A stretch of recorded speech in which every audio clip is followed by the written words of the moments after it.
Hi, everybody. Welcome to our first Down the Rabbit Hole show. Here we go. Oh my goodness. Well, we almost Hmm. didn't make it. I guess many of you have heard that dear Crystal has been under the weather for the last few days, and she's probably going to have to dip out pretty soon here. We're going to do a short show today because she's still under the weather. Still under the weather. Mhm. Not quite entirely here. Yeah. Yeah. But So doing my best.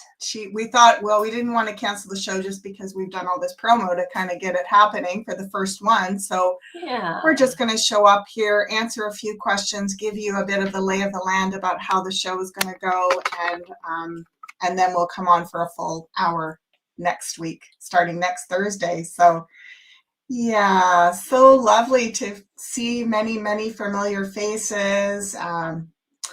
Tracy Ann Poe and S.M. Milton, Earth Dragon, Seventh Pillar Lupo, Virginia, Llewell, Andrea, woohoo!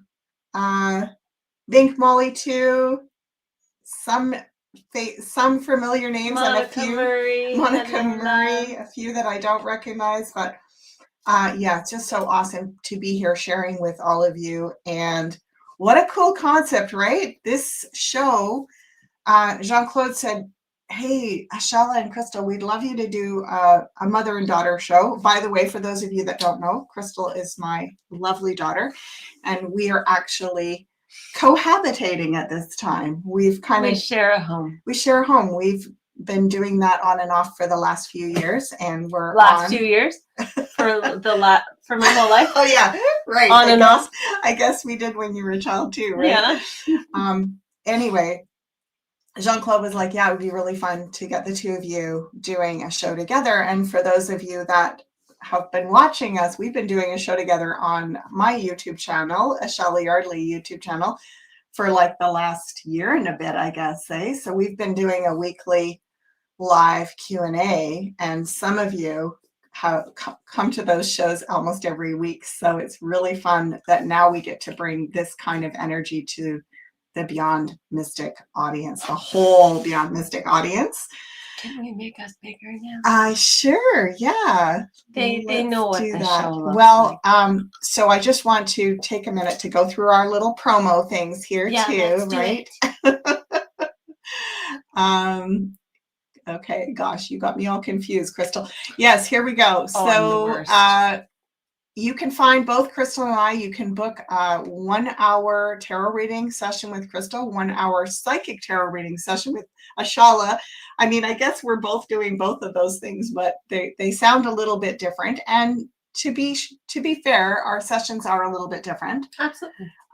We do some things very similar and other ways that we differ. And as we get going and you get to know us better, you'll find out more about that. Yeah, so let me take a moment to tell you a bit more about, we'll bring the cards up here too, to tell you a bit more about the concept for this show. So Crystal and I were reflecting on how we sit in the kitchen often and have these really, really deep dive down the rabbit hole conversations. It's pretty normal for us. We have a lot to do on the weekends on the to-do list or whatever, and we end up chatting for like 3 hours because we end up going literally down a rabbit hole, or almost literally down a metaphoric rabbit hole. We go to all the different aspects of things, and what we've discovered is that you go in looking for one piece of information, right? Like we go to ask a question about something, or hey, I saw this on the news. And before you know it, as we're discussing it and maybe pulling cards on it, the topic gets more and more complex, and almost like just magic starts to enter into the conversation. And it ends up taking us on a journey that we weren't expecting. And a lot more is revealed through those conversations. It's almost like spirit comes in and guides us to hey, what about this? This is connected to that, and that's connected to this. So we can start off looking at one, topic and end up going in a lot of different directions. So that's the idea for this show, is that we're going to come in every week and we're going to present something that we have been thinking about, maybe pull up a few video clips on that topic, and then pull cards on it, have your inputs in the chat, and start to do a deep dive on that topic. And then we'll go from there into wherever that you want to take us. So you start asking your questions. Obviously, these would be questions that are relevant to some of the deeper dive topics, not necessarily personal questions. Crystal really likes to cover those on her weekly Beyond Karma shows. Yeah. So, and then of course, the way that we do this, it's not very reflective today because Crystal's not feeling well, but the way we normally banter, we were actually going to call this show Beyond Banter, because once we get going, we can get really a little silly. Very silly. Yeah, a little very silly. And and just also very human, right? To come in and have some really human questioning, or sometimes I can get quite curious to some of the topics that Mom is sharing with me, or we can get quite curious to some of the topics that all of you are bringing in. And I feel like this is a really beautiful opportunity for us to do this. I'm seeing Suzanne's here, and she's one of the regulars that comes to our show over on my YouTube channel, and she's saying, love the Magi double trouble energies. Yeah, the mother-daughter combo. It's pretty potty.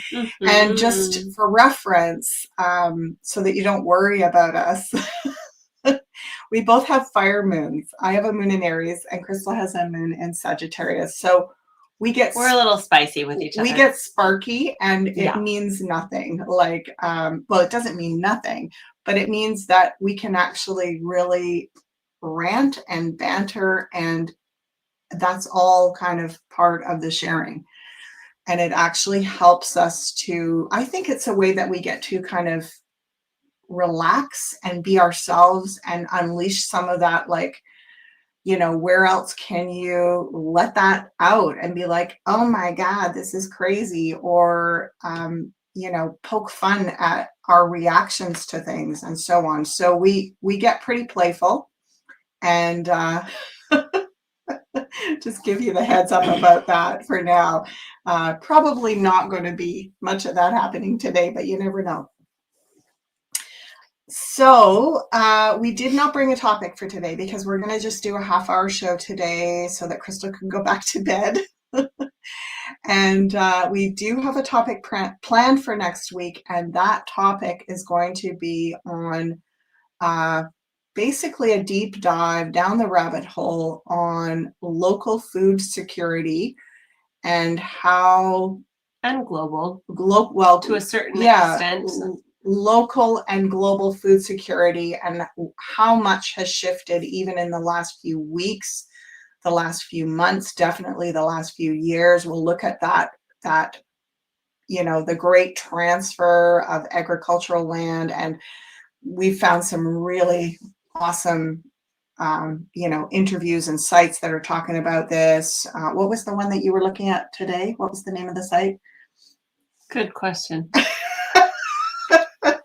This is why I'm not very good right now, because my brain is out the window. It's left the building. Children's Health Forum. Oh gosh. Okay. It's on Rumble. I'll let y'all know. We'll let y'all know. Yeah, we'll bring the links.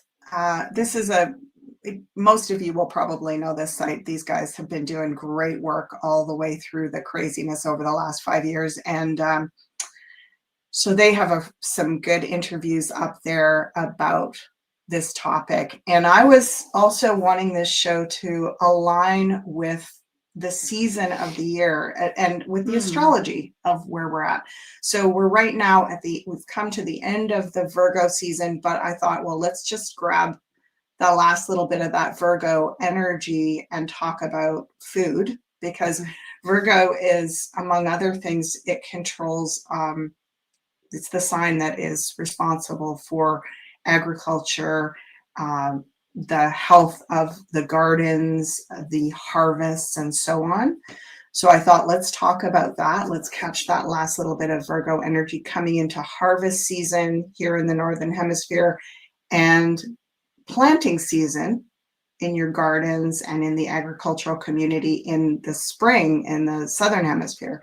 So I thought, let's just go right to that to start off with. And then as we work our way through the month of October, we're going to once we get into Scorpio season, we'll be doing some really deep dives around a lot more, I want to say, not dark, but, a bit more of the shadow stuff, because it's the season of the year where it's really relevant to talk about that kind of stuff. So we're going to take the show on the astrological and seasonal journey as well. It won't just be drawing random topics. There'll be a purpose as to what we want to start the conversation with. And then we open it up to you. You can ask us about anything that you want. And I do notice that there are some questions coming in. Suzanne. Let's go back up to that. And we love if you will put the questions that you put in the chat, if you will put them in capital letters, please, because then it's easy for us to scroll and find them. There's one that Suzanne has put up. Small nowadays. I don't understand. I don't know. Have know. own of different view. It would We be all awesome look crazy. to know what the meaning of 17 is, as it is not a new concept. The biblical Q book may be the start. Okay, so I'm just going to. No, I can't zoom into that. So, what is the meaning of the number 17 really? And is it a new concept, this whole 17Q movement, the associations with the numerology and the letter? Is it a new concept? The biblical Q book may be the start. So Crystal's going to clear the cards. It's so interesting because I'm just so tempted to reach down there and grab my numerology book. You do you, Mom. But what we know, I want to start off with, and when you get to the star card, would you lay it out? I don't think I've seen it yet, so okay. Hold on. Crystal's clearing the cards. When we start, we usually try to do this beforehand, but she's giving you an example of how it's done. They're very slippery this time around. Yeah, they're new cards. So when we start a session or a reading, we always clear the cards. Oh, I must have missed her somewhere. Which is kind of random. It's not like we're going 1, 2, 3 and dividing them into the 3 piles. We just kind of shuffle them willy-nilly. It's like shuffling, only we're laying them down and counting them just to make sure they're all there, they're all upright.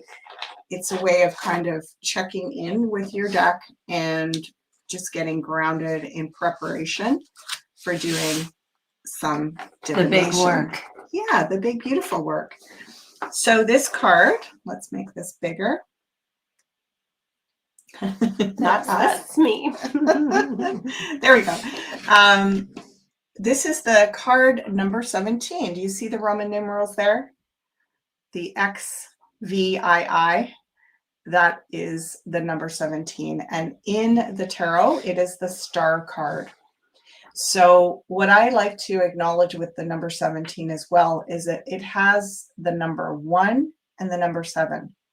So 1 in numerology and in the tarot is wholeness and new beginnings. It's like, and it's also the self. It's kind of like the starting point, being fully present, being embodied in the self. And then the 7 is the number of this mastery, reflection, spiritual seeking. So you could almost say the masterful, reflective spiritual seeker is coming into alignment with oneness, purpose, identification, self-identification, identity. So that's how I would translate the 17, which actually is about the individual being exalted to their greatest potential. You see how this character is, she's naked in a way you could see her as vulnerable, but what she is she's ready to rise like a star. And she is so comfortable in herself that she's no longer afraid and covered. So there is a lot of confidence that goes along with this. And there's a lot of self-actualization that goes along with this card. And it's all about timing as well. It's your time to rise. It's your time to shine. So that is the association of the number 17 with the tarot and with numerology. Let's pop that back into the deck, Crystal, and we'll ask about The number 17. the number as a whole. 17 and the letter Q and the background of this. I've got to grab my book. I can't not. Can't Hold help on. myself. I can't help myself. I'm too curious. Just can't help. So this book, let's see, I'm going to make us bigger for a second here. I'll show you the book. Can I do it? Yes. Okay. Is Numerology and the Divine Triangle, Dusty Bunker and Faith Jaravine. This is one of the older books on numerology. I've had it for decades, and it's one of my favorites. In the course that, we're actually talking about numerology. Look at this. Funny enough. Let's throw it in there. Let's throw this in here. Hold on. Screen share something different here. Yeah. There we go. And let's add this to the stage. Right. So Janine and I, this workshop that we're doing, level 2 of tarot and numerology, a mastery workshop, is coming up here very shortly. And, you know, Janine and I, this is something when we met like 25 years ago and shared a house together for a couple of years, we were both really interested in tarot, numerology, astrology, and so on. And we shared a lot of information. We really, we had both been self-taught in a lot of these subjects. And I think together we really informed each other about the things that the other one knew more about. Janine definitely knew a lot about tarot, and I knew quite a bit about numerology, and this has always been one of my favorite books. So one of the things I like about this book is that you can also look up letters. So I'm just going to take a moment to look this up, to look up the letter Q. And you go ahead, Crystal, Okay. and shuffle and start. I'll bring the question back up in a second here too. Oh, interesting. You want to hear this, folks? This is what it says about Q. What if they say no? You see? There we go. Did you hear? What if they say no? Well, I guess too bad. It's a theoretical ask. Okay, Q, it's under the 8. So the letter Q in gematria, or however you say that, is a number 8. So it says, and H is also a number 8. It says Q has more originality than H and more intensity of feeling. Q is a leader, has a fine mind, and likes to talk. A relationship with unknown forces gives Q secret strength and an air of mystery. Q is deep. Q at peak cycle grants mental vitality intuitive power, creative attainment. There's an opportunity for outstanding leadership and distinction in careers. A good letter connected to public activity and encouragement of others unselfishly. And Q as a health factor indicates a period of strong health. So that is the letter Q and how it influences us numerologically. It is associated with the number 8. And if you look at the star card, when I was talking about the star, which is 17, you add it together, it's an 8. So both the number 17 and the letter Q are number 8s. Yeah. So. Okay. Q sounds like the perfect banner for the new world, right? Absolutely. Yeah. I'm just going to take this down now so we can have a look at the cards. All right. Let's check out what we need to know. I've been shuffling. I'll pass those off to you to do the Sure same. thing. Isn't that cool, Suzanne? Yeah. What is it? Should we put something funny? 107 comes to mind. He likes to talk. Okay. All right. So let's have a look. Do you want that? No. No, it's okay. I'll just reach over you. I'll try not to judge me. You're doing pretty good. Oh, knock on wood. Everybody quick, knock on wood. Okay, so you want to lay it out? Absolutely. And maybe 3 cards? How about that? Hi, Clojo. You didn't really miss a lot. We just mostly been rambling. Bantering. We're about to look at Q and the number 17 to see what we need to know. Oh, okay. Interesting. Q and the number 17. So, well, that's very curious. I wish I could see what there is in terms of shadow aspects of this whole thing, because everything has its light and its shadow, right? Even the white hats have a dark spot. There's nothing that isn't a little bit of both. And I feel like this whole Q and 17 energy started off so good, right? Like really good, and very much a lot about changing people's relationship to money, resources, land, material things, because Page of Pentacles is very much interested in the earth. It's the earth sign child. So it could be that there's a bit of naivety with this Q energy. It's got very good intentions, but there could be a little bit of sort of, I want to say, almost a little bit, not quite the time for that yet, is what I'm sensing. And then we've got 5 of Cups here.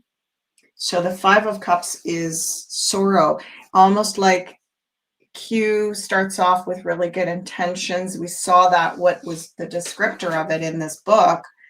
But then it hits the wall of people are going to put a lot of their sorrow. Both of these cards actually can be termed as sorrow, right? Very sorrowful. Both of them. I mean, it's almost like it's something of an instigator or an initiator of pulling these aspects of our beings out of us. So it's almost like the energy of all of it looks like is enticing, or seems like it feels good, but something about the frequency behind it actually pulls up some of these deeper aspects of ourselves. So some of our deeper sorrows, some of our deeper heartbreaks, and could actually be an instigator of that. I mean, if we even follow it up here. Yeah, Tracy Ann's going to add some Clarifiers, clarifiers to that. please. Oh yeah, right. It's very emotional. Very emotional.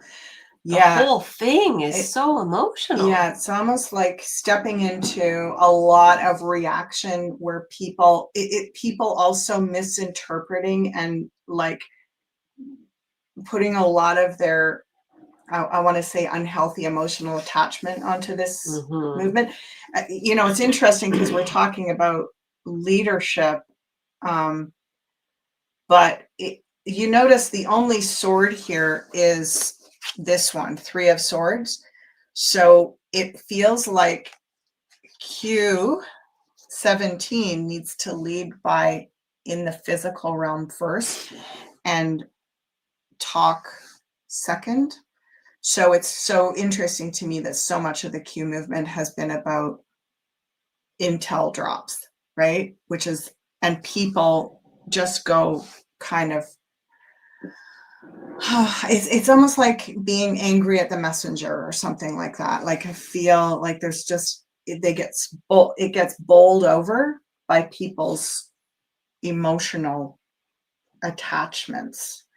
And there's not a lot of groundedness in this, even though it started out with the intention of being a grounding.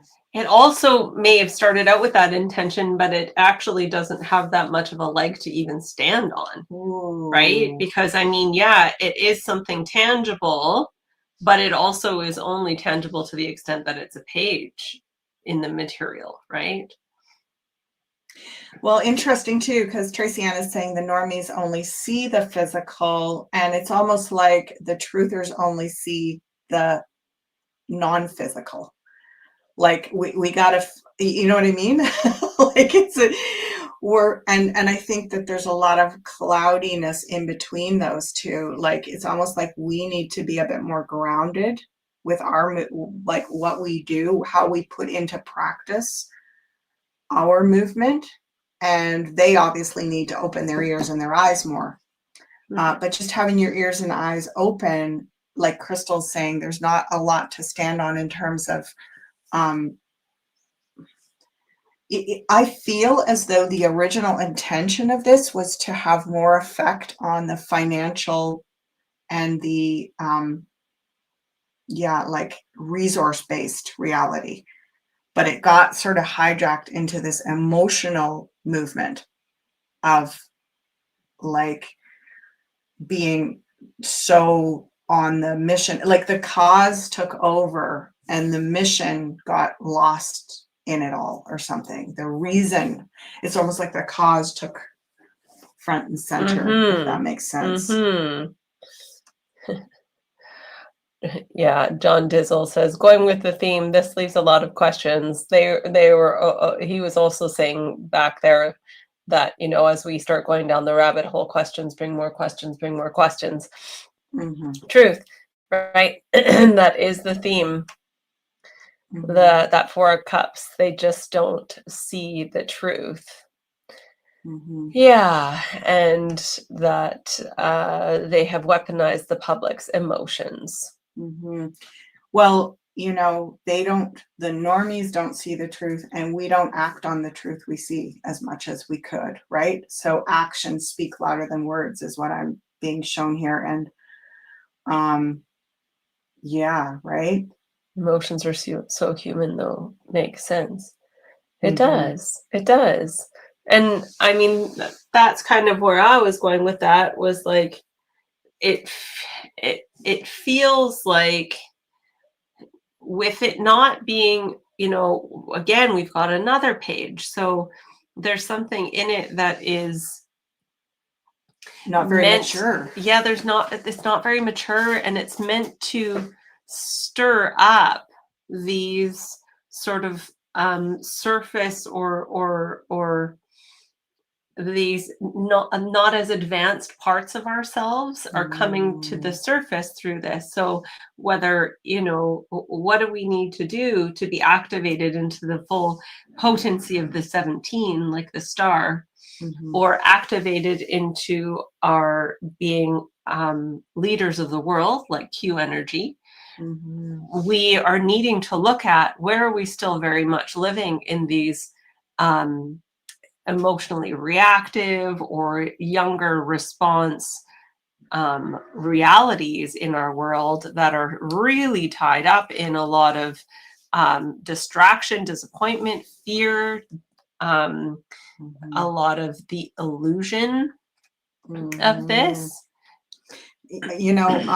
Celestial Moves is saying, what about infiltration players? And, I think that's a very good point, because it's a lot easier. I mean, for one thing, with these 2 pages here, like Crystal said, it's a lot easier to infiltrate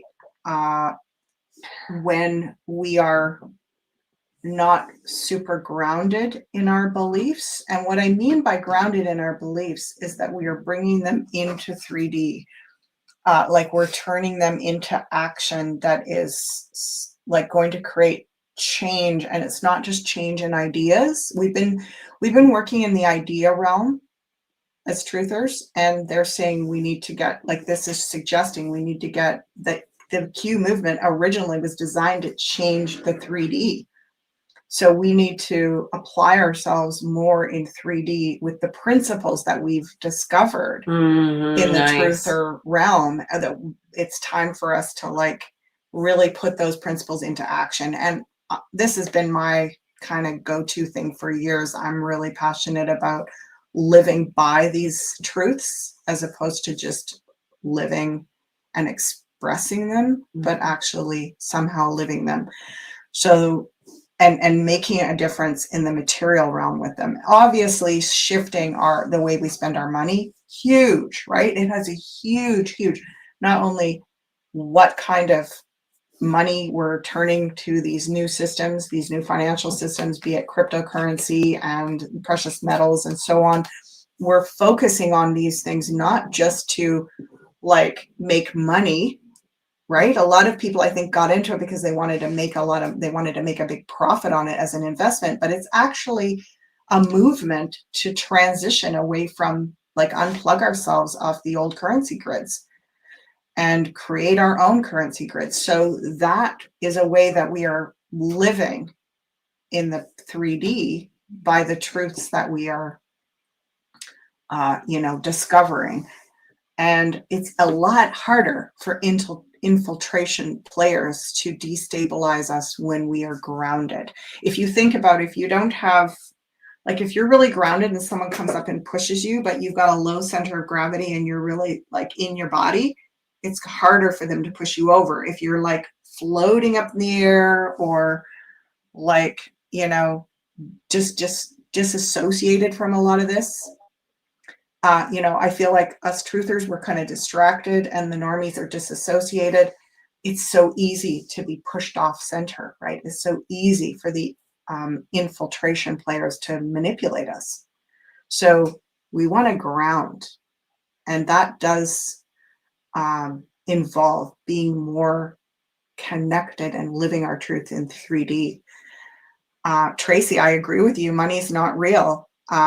So for us to live with new currencies, a whole variety of new currencies, I have speculated for a lot of years that, there's going to be a variety of alternative currencies. And I'll be talking more about that in weeks and months ahead. Look at that, Mom. What? We did over half an hour already. I was like, we'll just do a half an hour show. And I was like, whatever. We can talk till the cows come home. You want to fit it? We'd be hard pressed to fit us into an hour. You think we're going to be able to stop at half an hour? Yeah. Anyway, this is just a little taster, and I'm really sorry, folks, that you didn't get to see Crystal at her best here. I you am did awesome, sorry. honey. Thank you, You did Mama. really good. We've shown up. Yeah. We've shown up We today, totally and have. that was a great question. Thank you, Suzanne. You always bring beautiful questions, and thank you, community. Your perspectives are powerful and important. We are on going down this rabbit hole together. Yeah, Tracy, we went fast today because Crystal is actually quite sick. You Sick. You can't really tell, but she's got supposedly the vid, which she's never had before, and she's only had it for 4 days now, and she's definitely, she's everything else is canceled. Everything is canceled this week except for this show. So she got up and showered and put on some makeup and tried to, show up for this because Beyond Mystic was like, no, you guys can't cancel the show. We just promoted it. Yeah, we wanted to show up. We wanted to show up for all of you. So yeah. But it would be really nice if we could both be tip top for it. Totally. Which we will be next week. Yes. So let's take this out. Let's add this back in. Take the cards out. There we go. Check out the Tarot and Numerology Level 2 class that Janine and I are putting up on the Academy. It's going up real soon. And we've just filmed, just a few days ago, we filmed our second part 2 of past lives. This one, we're going to talk about past lives and your ancestors and how they overlap and intermingle. So that's super fascinating. We both walked away from it going, wow, that was definitely a deep dive. And we both have a lot of knowledge and expertise with these things. So I think you're going to love that one. And of course, numerology, there's so much to talk about. So, it's been really fun hanging out with all of you here. Oh, we've got one other thing, I think. That's our consultations right here. You can book a 1-hour session with both Crystal and myself and use the coupon codes below to get a discount on those sessions. And we will see you here next week for Down the Rabbit Hole officially. Yes. Yes. We'll be in full force. Totally. We'll be bringing our focus on that topic that I mentioned earlier. Bring your questions, join us then, and we'll look forward to connecting with you. Have a beautiful few days, everybody. And thank you so much, everyone, for being here today. Bye for now. Bye for now.